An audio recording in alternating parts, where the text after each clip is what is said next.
নমস্কার, গল্প বলবো বলে চ্যানেলে আপনাদের সকলকে স্বাগত জানাই।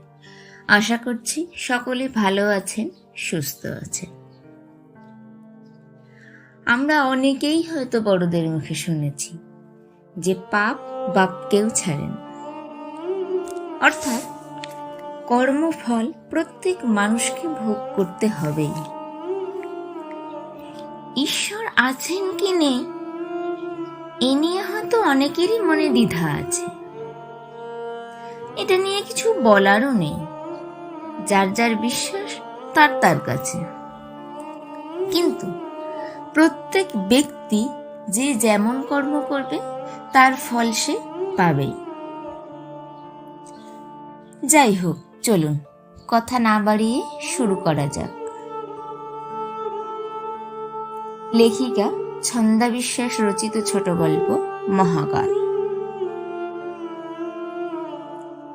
সাঁকোভাঙা নদীটার পাড়ে দাঁড়ালে ঈশান কোণে দেখা যায় পুরো মন্দিরটা। চৌরাস্তা থেকে শুধু তার ত্রিকোণের চূড়াটাই দৃষ্টিগোচর হয়। দুলু সংকেত তর্জনী দেখিয়ে প্রস্তাবটা রাখল জলি সামন্তর কাছে। ভোর ভোর ঘুম থেকে উঠে পড়েছেন চরণ ভট্টাচার্য। 6 পুরুষ ধরে তারা এই মন্দিরের সেবায়েত ব্রাহ্মণ। চৈত্র মাসটা চরণের ভয়ানক ব্যস্ততায় কাটে। ঘুম থেকে উঠে মন্দিরের চারপাশে নিজে ঝাঁট দিয়ে পরিষ্কার পরিচ্ছন্ন করেন। মহাকাল মন্দিরের পিছনে দুধপুকুর থেকে জল এনে মন্দিরের সিঁড়ি চাতাল ধুয়ে সাফসুত্র করে রাখেন। অদূরে বয়ে গেছে সাঁকোভাঙা নদী, গ্রাম্য বধূর মতোই শান্ত নিস্তরঙ্গ। আপন ছন্দে সে বয়ে চলেছে সোনাডাঙ্গা, অতসীপুর, জারুলগা, ভীমপোতা, পলাশডাঙ্গার ভিতর দিয়ে। বাইরের কাজ সেরে নদীতে স্নান করে মন্দিরের গর্ভগৃহে ঢুকে বাকি কাজ সেরে ফেললেন চরণ। কত কাল ধরে এই কাজ করে আসছেন। চরণদাসের বয়সের গাছ পাথার নেই। এখন যাদের 50-56 বছর বয়স, তাদের কাছে তিনি একই রকম আছেন। এই পথ দিয়ে যখন যে যায় সকলে দেখে চরণ জেগে আছে।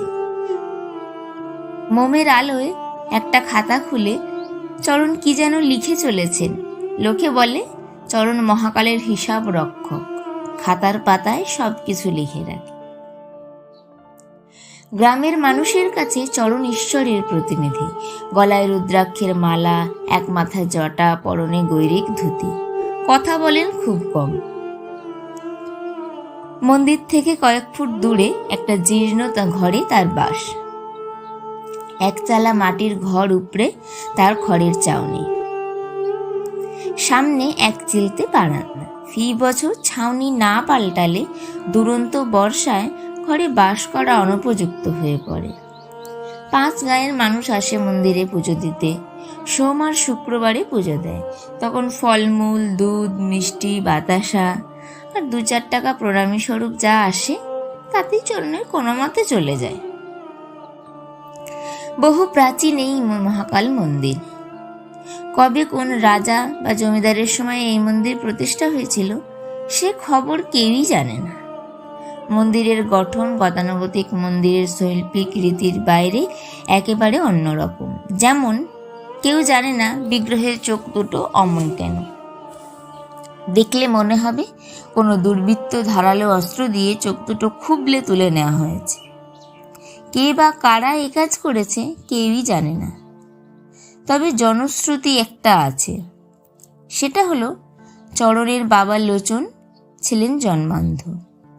তাঁর বাবা মাধবচন্দ্র ছিলেন মন্দিরের পূজারী। পুত্র জন্মানোর পরে যখন একথা জানতে পারলেন মাধবচন্দ্র, তখন তিনি মহাকালের সামনে হত্যে দিয়ে পড়ে থাকলেন। টানা 1 মাস তিনি জলস্পর্শ করেননি। তার একটা কথায়, আমার পুত্রের চোখে আলো এনে দাও ঠাকুর। চৈত্রের শেষ সপ্তাহখানেক আগে থেকে জোর তোড়জোড় চলছে গাজন সন্ন্যাসীদের। মাধব সারা রাত জেগেই ছিলেন। ভোরের দিকে কিছুটা সময় চোখ বন্ধ হয়ে আসে, ঘুম ভাঙে পাখির ডাকে। পাখিটা মন্দিরের চাতালে ঘুরে ঘুরে ডাকছে। মাধব উঠে পড়লেন, বেলা হয়ে গেছে দেখে। তিনি টলমল পায়ে ঘরের দিকে যেতে গিয়ে আশ্চর্য হলেন। দেখলেন তার শিশুপুত্র লোচন উঠোনে একটা হাঁসের সঙ্গে খেলা করছে, হাঁসটাকে দৌড়ে ধরার চেষ্টা করছে। মাধব অবাক হলেন, তাহলে কি তার সন্তান সত্যিই দেখতে পাচ্ছে? এগিয়ে যেতেই শিশুপুত্র বাবা বলে তার কাছে ছুটে এলো। এ যাবৎ মাধব যা দেখেননি। মাধব বিভিন্নভাবে পরীক্ষা নিয়ে দেখলেন পুত্র সবকিছুই পরিষ্কার দেখতে পাচ্ছে। তিনি মহানন্দে ছুটে গেলেন মন্দিরে, কিন্তু গর্ভগৃহে ঢুকে মহাকালের মূর্তির সামনে এসে থমকে দাঁড়ালেন। তার আনন্দের মুহূর্তের মধ্যে বিষাদে পরিণত হলো। এ কি হলো ভগবান? আমি তো এরকম চাইনি। আকুল হয়ে ভূমিতে মাথা করতে থাকলেন মাধব। বুঝতে পারলেন মহাকাল তার নিজের চোখ দুটো তার পুত্রকে দান করে দিয়েছে। সেই থেকে মাধবের মনে সুখ নেই। তখন থেকেই লোকমুখে এই মহাকাল মন্দির কানা শিবের মন্দির নামে পরিচিত হলো। যুগ যুগ ধরে মানুষ এই মন্দিরে পুজো দিতে আসে। মন্দিরের সামনে একটা প্রকাণ্ড অশ্বত্থ গাছ আছে। সেখানে মানত করে ভাড়া বেঁধে যায়। মনস্কামনা পূর্ণ হলে পুজো দিয়ে ভারমুক্ত করে। আগে বাংলাদেশ, অসম, ত্রিপুরা, বিহার থেকে প্রচুর ভক্তরা আসতেন। এখনো চড়কের সময়ে বর্ডার কিছুটা শিথিল করা হয়। সীমান্তের 5 গায়ের মানুষগুলোর মনে চৈত্রের শেষ সপ্তাহ জুড়ে বানভাসী আনন্দের হিল্লোল। সারা বছর তারা এই দিনগুলোর জন্যই উন্মুখ হয়ে থাকে। সোনাডাঙ্গা এখন আর গ্রাম নয়। বিগত 30-40 বছর ধরে একটু একটু করে তার গায়ে শহরের ছোঁয়া লেগেছে। বৈভবের আভরণে সে মুড়ে ফেলেছে নিজেকে। জমির দাম আকাশ ছোঁয়া, বড় বড় দোকান বাজার, কত লোকের আনাগোনা। স্কুল, কলেজ, হাসপাতাল, দোকানপাট বৃদ্ধির সঙ্গে পাল্লা দিয়ে বেড়েছে জমি মাফিয়ার দৌরাত্ম্য। আগের সোনাডাঙ্গাকে এখন আর চেনাই যায় না। দুলুবাছার এখনকার পরিচিত নাম। এক সময় সে নানান কালোবাজারির সঙ্গে যুক্ত ছিল। ওষুধ থেকে শুরু করে জাল নোট, সোনা, মাদক পাচার, এমনকি খুনের দায়েও পুলিশের খাতায় তার নাম ছিল। আজ তার অঙ্গুলি হেলনে গোটা শহর ওঠে বসে। কোটি কোটি টাকার সম্পত্তি করে ফেলেছে দুলু। সীমান্তের এই শহরগুলোয় টাকার খেলা চলে। যে যত বড় খেলুড়ে তার তত টাকা। বহুদিন ধরেই দলুর পাখির চোখ মহাকালের এই পোড়ো জীর্ণ মন্দির আর মন্দির সংলগ্ন প্রায় বিঘেখানেক জমির উপর পড়েছে। সকলেই জানে এটা দেবত্ব সম্পত্তি। পূজারী ব্রাহ্মণ যুগ যুগ ধরে এর মালিকানা ভোগ করে আসছেন। জমিটা ফাঁকাই পড়ে আছে। কিছু আম, কাঁঠাল, বেল, জাম, জামরুল ছাড়াও মেহগিনি আর সেগুন গাছ আছে। চরণ ঘরের সামনে কিছুটা জমিতে শাক আর আনাজপাতি লাগায়। বাপ বেটায় কোনো মতে চলে যায়। বর্তমানে সোনাডাঙ্গারি প্রধান সড়কের ধারে 1 কাঠা জমির দাম প্রায় 20 লাখ টাকা। দুলুর হিসেবই মন। সে দেখেছে এই মন্দিরে আর তেমন কেউ আসে না। ওই চৈত্র মাস ছাড়া বাকি সময় ফাঁকাই থাকে। জীর্ণ কুটিরে ছেলে চয়নকে নিয়ে চরণ থাকেন। চরণের বৃদ্ধ বয়সের সন্তান। পুত্রের জন্ম আর মায়ের মৃত্যুর মাঝে 1 ঘন্টা সময়ের ব্যবধান। সময়, তারিখ সব লেখা আছে চরণের খাতায়। মলিনা সদ্যজাতের মা ডাক শুনে শুধু একবার চোখ মেলে তাকিয়েছিল। এইটুকুই তার শান্তি। ছেলেটাকে খুব কষ্টে মানুষ করেছেন চরণ। লেখাপড়ায় সে খুব ভালো। শহরের স্কুলে ক্লাস 7-এ পড়ে। বই খাতা দিয়ে মাস্টারমশাইরা খুব সাহায্য করেন। না হলে চরণের সামর্থ্য আর কতটুকু? ছেলের মুখ চেয়েই বেঁচে থাকা তার। চৈত্রের শেষ সপ্তাহ। লোকের বাড়ি বাড়ি তেল সিঁদুর মাখা শিবের পাটা নিয়ে গাজন সন্ন্যাসীরা যায়। চাল, ডাল, ফল মূল, টাকা পয়সা যা ওঠে গুছিয়ে রাখে চড়ক সন্ন্যাসীরা। শনিবার, চৈত্র মাসের কৃষ্ণা ত্রয়োদশী তিথি। শাকভাঙা নদীতে বারুণী স্নান করতে পুণ্যার্থী মানুষজন বহু দূর দূরান্ত থেকে এসেছে। এ বড় সুখের সময়, এ বড় আনন্দের দিন তাদের। চরণ জ্যোৎস্না ভাসা মাঠের দিকে তাকিয়ে থাকে। বসন্তের বাতাস দামাল বালকের মতো কেমন ছুটে ছুটে খেলে বেড়াচ্ছে গোটা মাঠ জুড়ে। তবে কিছুদিন ধরে একটা কোড়া পাখি ডেকে যায়, বুকের ভেতরে গুপ গুপ গুপ। চরণ শঙ্কিত হন। এমন সংকেত এসেছিল বউটা মারা যাওয়ার সময়। এসে গেল চড়ক উৎসব। চয়ন মেলায় যাওয়ার জন্য তৈরি হচ্ছে। চরণ মন্দিরে কাজ করছিলেন। হঠাৎ প্রচণ্ড শব্দে তিনি চমকে উঠলেন। কেঁপে উঠল মন্দির, দুলে উঠল বিগ্রহ। মন্দিরের পিতলের ঘণ্টা বাজছে ঢং ঢং ঢং। ছুটে বাইরে এলেন চরণ। যা দেখলেন তাতে তিনি স্তম্ভিত হলেন। দেখলেন বালি বোঝায় ডাম্পার তার কুঁড়ে ঘরটাকে ধূলিসাৎ করিতে দ্রুত গতিতে পালাচ্ছে। বাজারের লোকজন চিৎকার করে উঠল, হায় হায় হায়, গেল গেল গেল। জীর্ণ ঘরের নিচে পিষ্ট হলো চরণের 12 বছরের ছেলেটা, একটা রক্তাক্ত মাংসপিণ্ড। তাকে চেনার কোনো উপায় ছিল না। আশেপাশে যারা ছিল তারা রক্তলিপ্ত শরীরটা নিয়ে কোনো মতে ছুটল হাসপাতালে। লরিটা দুলুর, একথা জানতে আর কারোর বাকি রইল না। অনেকেই চিনত। চরণ রক্তাপ্লুত শরীরটা জড়িয়ে ফ্যাল ফ্যাল করে তাকিয়েছিল। ঘন ঘন শ্বাস পড়ছে। শুধু একবার জনতার দিকে তাকিয়ে আর্তকণ্ঠে বলল, লোকে এতদিন বলতো তুমি অন্ধ, আমি মানতাম না ঠাকুর, আজ মানতে বাধ্য হলাম। তুমি অন্ধ মহাকাল, তুমি অন্ধ অন্ধ অন্ধ। চরণের সেই বুক ফাটা আর্তধ্বনি সেদিন কতদূর পর্যন্ত পৌঁছেছিল কে জানে। আজও যারা মহাকাল মন্দিরের পাশ দিয়ে গভীর রাতে চলাচল করে শুনতে পায় চরণ দাসের কান্না। গুমড়ে গুমড়ে কাঁদে মহাকাল মন্দিরের পুরোহিত চরণ দাস। এ কান্না আমৃত্যু বন্ধ হওয়ার নয়। দুলু অনেক দান ধ্যান করেছে। এরপরে হাসপাতালের রোগীদের জল খাওয়ার জন্য ইলেকট্রিক ফিল্টার লাগিয়ে দিয়েছে, শনি মন্দির বানিয়েছে, গোটা 6 রাস্তার মোড়ে স্কুলের বাচ্চাদের এবছর পুরস্কার বাবদ বেশ কিছু টাকা দান করেছে স্কুল ফান্ডে। বাজারে একটা 32 পাইপের আর্সেনিক মুক্ত টিউবওয়েল বসিয়েছে। এরপরেও পেরিয়ে গেছে আরও অর্ধযুগ। সেদিন ছিল চৈত্র সংক্রান্তি। এবারে গাজন সন্ন্যাসীদের মন খারাপ। গত বছর থেকে মহাকাল মন্দিরের সামনের মাঠে গাজনের মেলা বন্ধ হয়ে গেছে। মহাকাল মন্দির সংলগ্ন জমি আজ দুলুর দখলে। সেখানে বিশাল বিল্ডিং তৈরির কথাবার্তা চলছে। কেউ বলছে কর্পোরেট কোম্পানি হবে, কেউ বলছে হোটেল, কেউ বলছে সুপার মার্কেট কিংবা শপিং কমপ্লেক্স, থাকবে সিনেমা হলো। দুলুই জানে কি হতে চলেছে। মহাকাল মন্দিরটা এখনো আছে, সেটাকেও কিছুদিনের মধ্যে জায়গা বদল করে ফেলবে।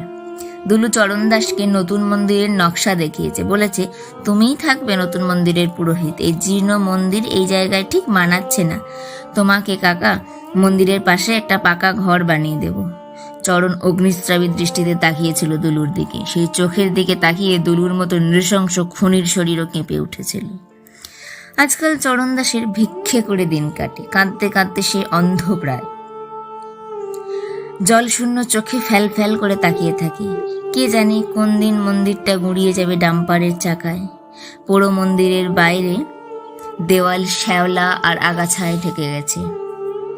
জায়গায় জায়গায় ইট পাথর খসে কঙ্কালসার চেহারা। চরণ কোনো মতে পুজোটুকু সারেন। সন্ধ্যাবেলায় বাতি জেলে আসেন। অসতিপর বৃদ্ধের ক্ষমতা নেই উঠে গিয়ে সব জঞ্জাল পরিষ্কার করে দেওয়ার। আগামীকাল নববর্ষ। নদীর পাড়ে দুলুর নবনির্মিত হোটেলে আজ ঢালাও খানাপিনার আয়োজন। ইয়ার দোস্তদের নিয়ে বাবার মতো দুলুর ছেলেও মস্তিতে মেজেছে। দূরে মাঠের ভিতরে একটা ফাঁকা জায়গায় গাজন সন্ন্যাসীরা তাদের ব্রত উদযাপন করলেও সকলেই মনমরা হয়ে নিয়ম রক্ষা করছেন মাত্র। সেসব এতক্ষণে মিটে গেছে। গ্রামের মানুষ মেলা সেরে ঘরে ফিরছেন। বিক্রেতারা মালপত্র গোছগাছ করে এখন ঘরমুখী। ছেলের সামনে পরীক্ষা, তাই দুলু প্রায় জোর করে ছেলেকে বাড়ি পাঠিয়ে দিল। এবার পুজোয় ছেলেকে দুলু খুব দামি একটা কোরিয়ান গাড়ি উপহার দিয়েছে। ছেলে বেজায় খুশি। সে আজ বন্ধুদের নিয়ে দারুণ মস্তি করলো, দামি স্কচ কয়েক পেক সাবার করেছে। এখন মাথাটা বেশ হালকা লাগছে, শরীরটা পাখির মতো। রিমোট টিপে লক খুলে গিয়ে পা রাখলো ছেলেটা। মৃদু মসৃণভাবে স্টার্ট নিল গাড়ি। মনের আনন্দে পায়ের চাপে অ্যাক্সিলারেটরে মাটিতে মিশিয়ে দিল ছেলেটা।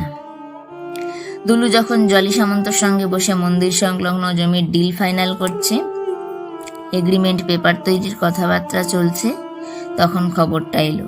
খবর পেয়ে ছুটে গেছে দুলু। হাসপাতাল চত্বরে লোকেই লোকারণ্য, ভিড় সরিয়ে টলমলো পায়ে দুলু ইমার্জেন্সিতে ঢুকে চমকে ওঠে।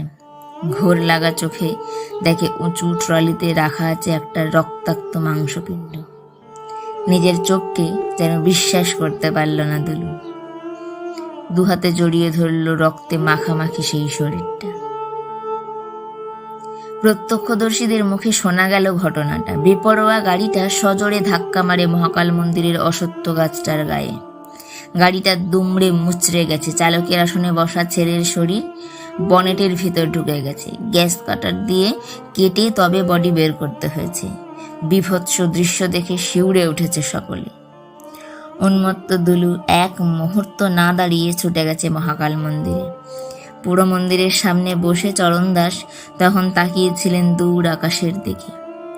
খুঁজে চলেছেন ছেলেকে হাজার নক্ষত্রের ভিড়ে।